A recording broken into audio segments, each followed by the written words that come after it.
Hi, everybody. Welcome back to my channel. I'm Susan Lynn. I'm a psychic and a medium. Thanks so much for tuning in today. I am able to talk to my psychic specific, political specific spirit guides and answer questions for you. And today we're going to ask a question about the new Republican Speaker of the House. And I got to tell you guys, I had to light a candle. I had to put on my super 3-ply spiritual hazmat suit on to do this video.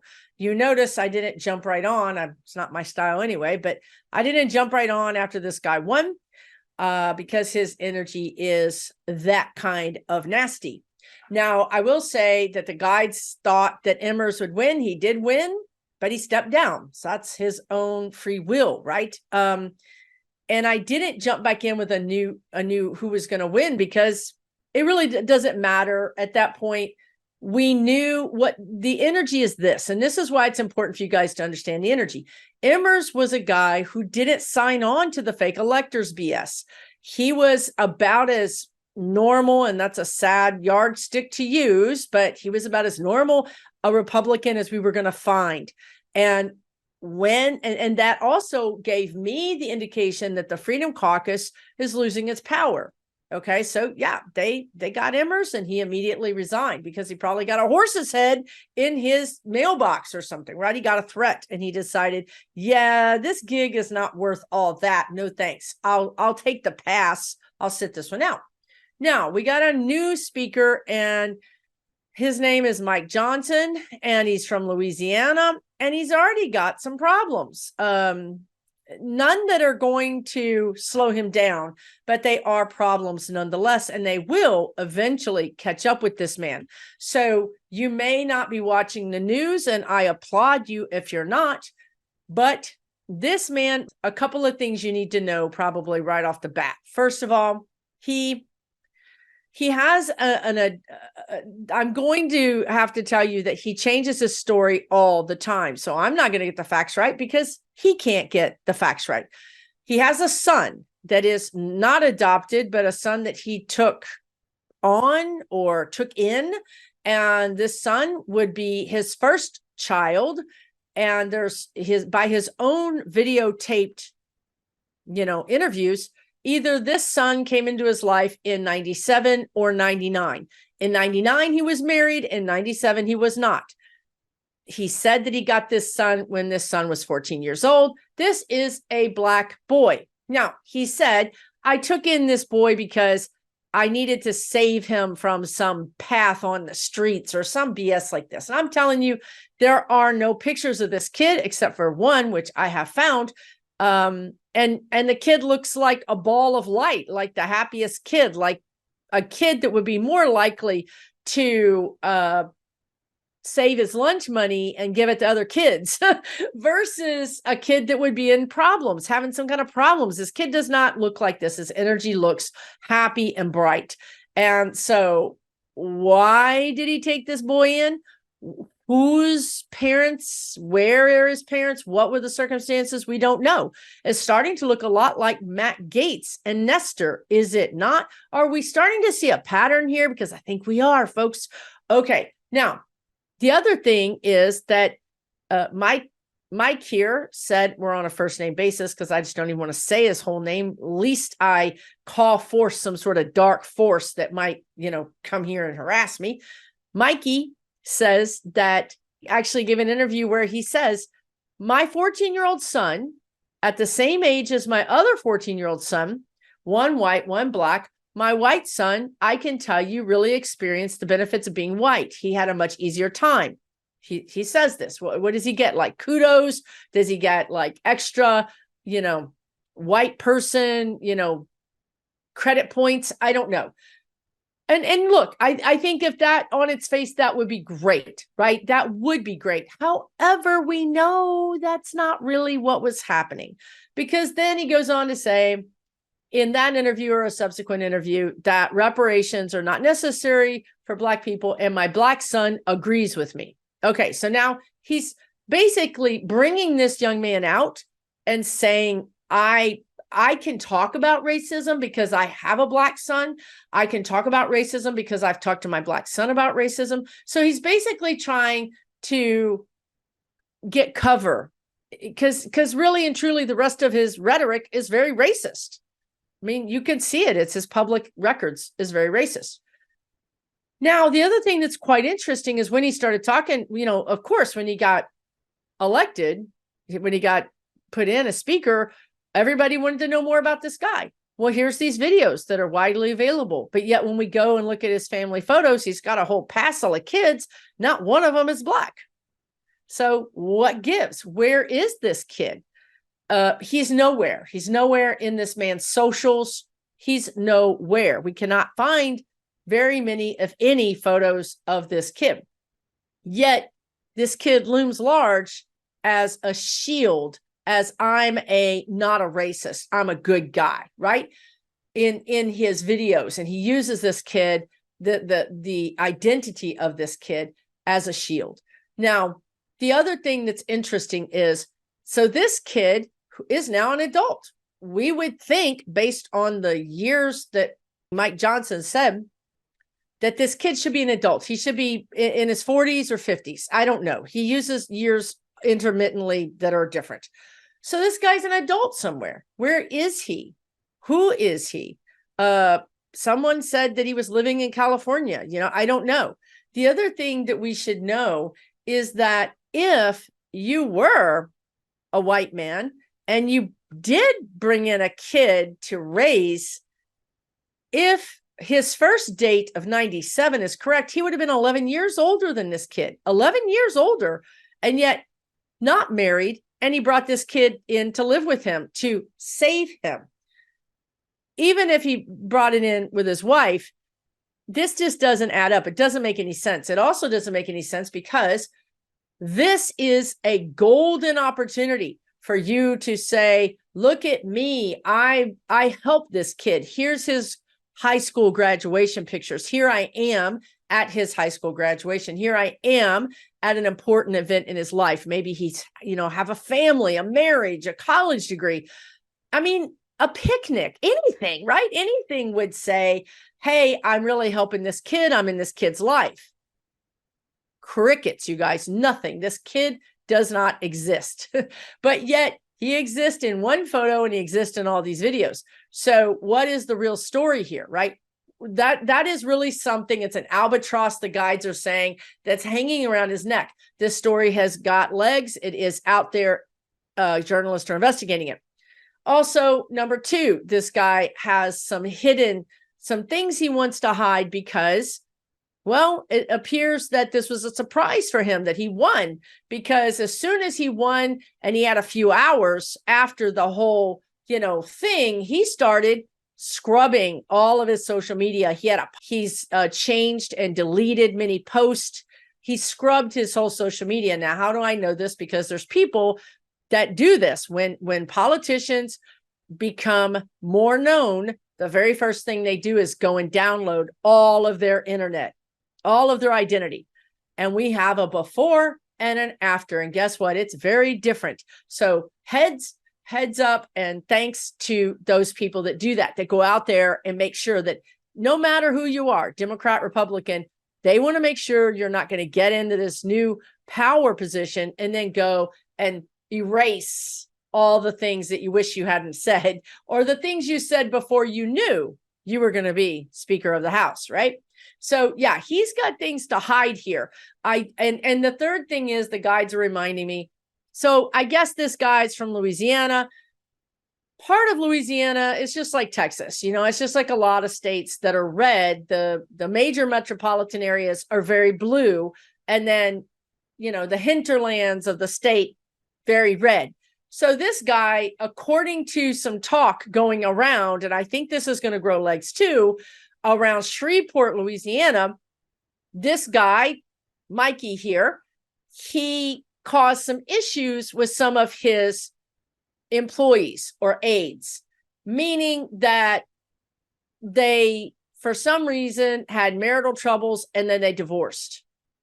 Not just one, but two or three of these people meaning there's a pattern. Why are all his aides getting divorced, having marital problems, and getting divorced? The scuttlebutt is that this gentleman could be sort of, let's call it Santos. He might have a little Santos in his blood, right? So we have another Cawthorn potential. We have another Lindsey Graham. We have, another Matt Schlapp.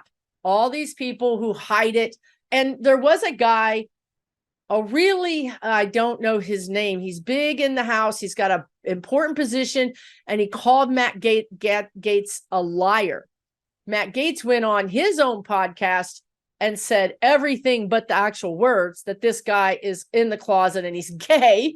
So now, again, you have the Republican Party just fighting each other, right? Just going at each other. And I do think eventually this is going to bring this man down. Now, the other thing I want to tell you is when I was looking, I put his picture on my screen so I could connect with his energy. So I also got Dennis Hastert. I got the name Dennis Hastert. Dennis Hastert was one of the longest serving speakers, Republican speakers of the House. He's also served time in jail for child molestation or something like that.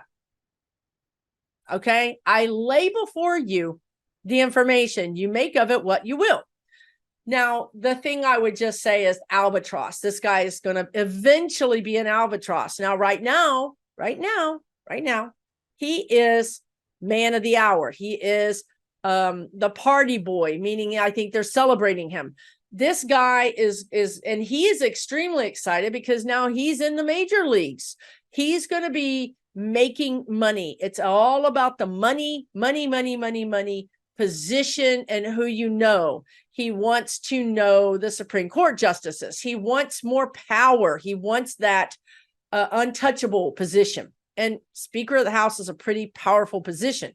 And it's really going to his head. He really thinks he's all that in a bag of chips. So he's going to be doing everything he can to monetize this, to make sure that he gets those connections. He gets those business connections. So this is what's in it for him. Now, what's in it for the rest of us, right? Well, he feels that he's got a pretty healthy ego, this guy. He feels that he can really do what McCarthy couldn't do. He feels that he can broker some deals between the Freedom Caucus and the Republicans. And I do believe he was installed. I absolutely believe that when Emmer said, I'm out, they got a phone call from on high. That probably was Trump, but Trump got his own phone call. Trump is not, the end of the line here. He's got handlers. So those handlers contacted Trump. Trump made the phone call into the Freedom Caucus. Voila, we have Mikey. So I do think that initially you will see a little bit of cooperation between the Freedom Caucus and the regular Republicans. I don't think it's going to be I don't think you're going to see them hold hands and sing Kumbaya, but I do think you're going to see some solidifying of the Republican Party under this speaker. Now, I don't think that's going to last long because you cannot make these people happy. You cannot make the Freedom Caucus happy and everybody else happy. You cannot. They're never going to come to some sort of compromise because their ideals are different. And what this has done for the Republican Party is it's bought them time. They need time. They need time for a lot of reasons.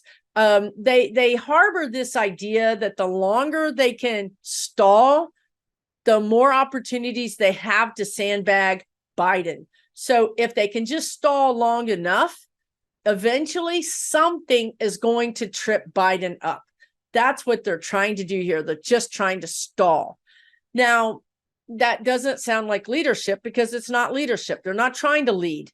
They don't have a platform. The Republican Party does not have a platform. They're not trying to lead. They're trying to sandbag. They're trying to sabotage. This is their platform. Now, when we go into this time where the Republican Party really needs to negotiate with the Democrats around this new budget, I see infighting. I see stalemate. I see trouble. You see, I feel like he doesn't want anything to do with the White House. He knows that's the third rail. If he takes a call or is seen as being friendly with Biden, it's over. That's what happened to McCarthy, right? So he's going to try to be a real bluff. He's going to bluff. He's going to say things that are charged, that are meant to sound like, we're going to do this. It's my way or the highway is the energy that I'm getting from this guy. So I don't see him really working overtly or, visibly, publicly with Jeffries. So I think we could be, last time, I can say I'm wrong. I thought there would be a time without a budget. I thought there'd be a government shutdown. And I was wrong about that. But the energy is still there. It didn't go away. It's still there. So it's just like Jordan. I saw Jordan being speaker. How many times did Jordan try to be a speaker? The energy doesn't go away. It has to run itself out. It has to run all of its energy out. It's like a ball rolling down a hill. Sooner or later, hopefully, there's the bottom of the hill. The ball can stop rolling. So this energy is still there for a government shutdown. And, that's really going to wound Biden. And at this point, they don't care if it wounds they don't care if it wounds the Democratic Party, but they don't care if it wounds the Republican Party. They don't care. They understand that their brand is tarnished. They understand there's almost a sense of there's nothing left to lose anymore. There's nothing left to lose. Our party has got mud in its face. We're going to take the underdog position of we're right. We're 100% right, but we are being penalized and punished. And, we're the poor underdog. That is what they're going to do. And in this way, they're going to try to sabotage whatever they can. Now, there is some energy from the Senate, meaning I do think that they want to pass something. They do want to be seen as successful, but they want to be seen as successful getting one over on the Democrats. So again, it's the same energy of it's my way or the highway. Yes, we're going to work with Jeffries, but only if we get what we want. Now, what they want might be a little smidgen or two closer to the center than it was. My way or the highway. But they may move to the middle a tiny bit, like say on Ukraine funding, because McConnell came out and said, "This is stupid. This is good for our country." Who do you think is making these weapons? Americans. Who do you think our enemy is? Russia. So with that kind of sort of sermon from the Mount from McConnell, these House Republicans might start to inch their way closer to a deal. Now, the question is Jeffries, are the Democrats going to be feeling like a deal? I think so, because they've got the Democrats in a tight spot. Ukraine really needs the funding. This is not funding for, something that could be picked up later. This is a war. This is really, really timely. So the Democrats are up against a wall, and they're going to probably negotiate more so than they would normally. So you might see Mike get a bill together. You might see something that looks like success, but it's almost like they're curating it, if you know what I mean, meaning they're going to pick their battles very carefully so that they can get some wins, so that they can get the respect about them, right? So they can start to feel like they're winning again, like they're more respectful. But and this guy feels like Mike feels like he feels like he can do it. He feels like he can make deals. And I think he can, not because of who he is, but because of the dire straits that we're in. I think everybody's going to be willing to make a deal now versus, months ago, because the Republicans look terrible and they're going to need a win, and the Democrats need a win for other reasons, right? So you might see something come out. I'd have to read this a little closer to the budget deadline. I can ask right now. I'm getting a no. Will the Republicans come to a budget vote, a bipartisan budget vote? Yes. But when? Will the Republicans come to a bipartisan budget vote that passes before the deadline? 11th or 12th hour. If it happens, it's going to happen at the 11th or 12th hour. It's the best I can do for you. So this guy eventually is going to be thrown out. He's not going to be the speaker, because I think the energy is just coalescing, and the energy is sort of gaining momentum. They keep showing me, for the last 5 minutes, they show me Jim Jordan and these wrestlers who will not stop talking. Gone are the days, since the Me Too movement, gone are the days when you were sexually molested or harassed and you just slunk away because nobody believed you. Now these people are like, we're going to be loud and proud. We don't care if you don't believe us. We're not going to go away. We're going to be public. And these wrestlers are still public. They're still coming out, doing interviews. They're still willing to speak out on this. So you have that energy going against Jordan. My point is, this energy is still ramping up for everybody else, for the Matt Gaetzes, for allegedly, for this guy, Mike. It's not going away. It's actually gaining momentum. So he will rule for a while, but this energy is going to catch up with him. He's going to be tripped. He's going to be tumbling, and he's going to be taken down. Now, it's interesting also that the Republicans are moving forward on talking about removing Santos. Now, of course, Santos now has real charges being levied against him. He doesn't have to step down. That's not a rule. He only has to step down if he's convicted. So this would be early.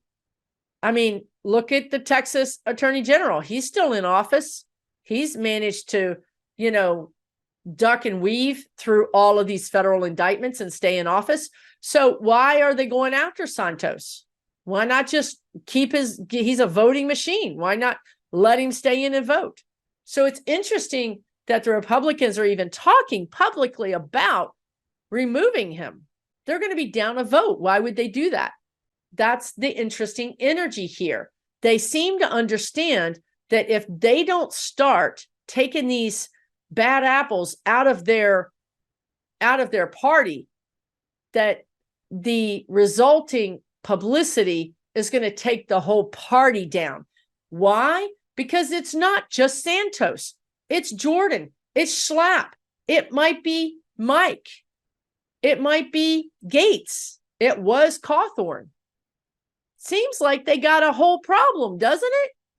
It seems like if the public really got riled up about one of these guys, that the public then might, in their fervor, start going after all of the other ones. And now you got 5 respected Republicans, even though Matt Schlapp is not in the House or the Senate. He's a very, very important Republican fundraiser, he is a rainmaker. So he doesn't want to be sidelined, and for sure, he doesn't want to be in jail. And I'm telling you, what we're talking about here is jail time. We're not just talking about being gay. I don't care if you're gay. I don't care if you're trans. I don't care what you do in your private time, unless you break a law. Once you break that law, I care about what you're doing, and you need to be investigated and brought before a court of law. And if you're found guilty, you need to do time. And that's That's what hangs in the balance. So that's why you're seeing this energy. Do you see it now? This is why, and the guides have been talking about throwing people under the bus and sacrificing, right? How many times have they done videos where they said they're going to sacrifice this person so that the angry, villagers don't run after the rest of us? So that's what's happening here. Maybe we're going to sacrifice Mikey here. Maybe we're going to sacrifice Santos. Hey, we got rid of the bad apple. We got rid of Cawthorn too, right? We got rid of these guys. We're not that party. We're not those people. We get rid of the bad ones. It's not going to help. It's not going to help. The energy suggests this Me Too movement has emboldened people that have been sexually abused. And they don't feel like a pariah. They feel like they can be supported. They feel like they need the support. They want the support and they want justice. So this is just the beginning, you guys. This is just the beginning. This is not the end. This energy, if you have men, wrestlers saying, hey, I was sexually abused and I want to go on the record, it's a short little leap and a hop and a jump until you have many other people coming forward and saying, I was sexually abused. And which one of these Republicans, are going to get their indictment letter, right? It's so Mikey's good for now. He's in a position of power. He's thrilled. He's trying to clean up all his bad stuff that he's got out there. He's trying to remake his image. And he's going, and the thing that could be his downfall, the guides are saying, is he thinks he's smarter than everybody else. This ego, this hubris. He thinks he's smarter than everybody else. He thinks he can outsmart the Freedom Caucus. He thinks he can outsmart the other Republicans. He thinks he can, play them. He sees himself as this kind of manipulator extraordinaire that can really manipulate and play these two parties and come out the leader. Come out with a vote. And, in the beginning, you can do that, right? Because what you're doing is making promises. Well, you can make all the promises you want. But as soon as people realize you can't keep that promise, you can't make that promise happen, then you're back in the bad graces, just like McCarthy. So this guy's going to be run through the washing machine and he's going to be spit out. And basically, we just have to put up with this. We're broke down on the side of the road. We're going to be limping along, on the emergency lane. That's a very apt description, meaning our government, meaning Congress is going to be limping along, not doing much. And that's okay. I would almost rather them be limping along, not doing much, than to have both houses, to have everything and be making laws, right? So the bright side of this is they are hamstrung. They can't really be making any laws that they want to make. The whole thing is stuck. I'd rather it be stuck than to have them have a majority. So, I think in the scheme of things, it's not so bad. It could be worse. And then the last thing I just want to mention is about Dean, the guy that's running against Biden. He's a new Democrat. He's a millionaire. He's a guy who the Democrats can learn something from. And that is that he's a brilliant marketer. And that's how he won his seat. His seat was not going to go to a Democrat, according to the pollsters and even the Democratic strategists. Well, he showed us a thing or two, didn't he? He showed us that if you use your marketing, you can really flip a seat. So he's another one. He's an egomaniac. He's doing this for the power. He's running against Biden for no reason. He voted with Biden 100% of the time. There's nothing he can point to and say, I would done this differently and I voted against this because I didn't agree with Biden. It's just he's just running against Biden based on Biden's age, and that's a bunch of bull hockey. And he's doing it because he's an egomaniac. He thinks he's God's gift to warthogs, right? He's not. He's not going to win. It's not a thing. It's just a distraction. Also, he's getting funding, according to reports from Harlan Crow, which that tells you right there, this guy is only out for himself. He's not out. He's not a Democrat. He's just out for power. He's just out to be Donald Trump Jr. He just wants it for the power, right?